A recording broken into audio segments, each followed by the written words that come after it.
From Daily Forex, this is Chris taking a look at silver. Silver has skyrocketed yet again during the trading session on Monday as we are up about 2%.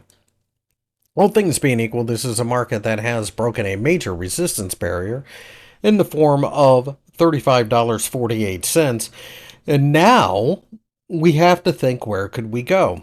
Well, you have to go back multiple years to see what happened last time we were up here. So, for example, in 1979, we reached the $41 level. In 2011, we reached the $50 region.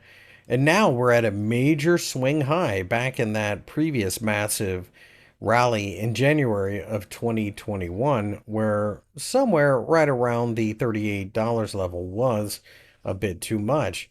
So now that we see the historical context of this market, this is a market that I think does go higher, but it is going to have a lot of overhead resistance. In other words, short term pullbacks are essentially what we are going to be looking for to get involved. Really, ultimately, this is a market that I think will look at this $35.48 level as support. And if we break down below there, I think you have a couple of other areas in the form of $34.67, the 50-day EMA, and $33. It's really not until we break through all of that that I start to have questions.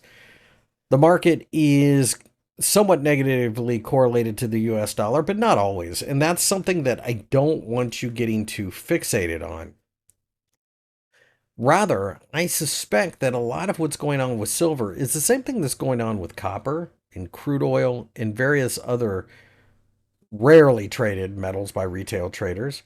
And that is a suggestion that we are, in fact, going to see more industrial demand. The United States and China's conversations, although not producing a trade agreement yet, is a step in the right direction. So I think the market's trying to get ahead of something rather growth related. And silver, of course, being an industrial metal, is right there with it.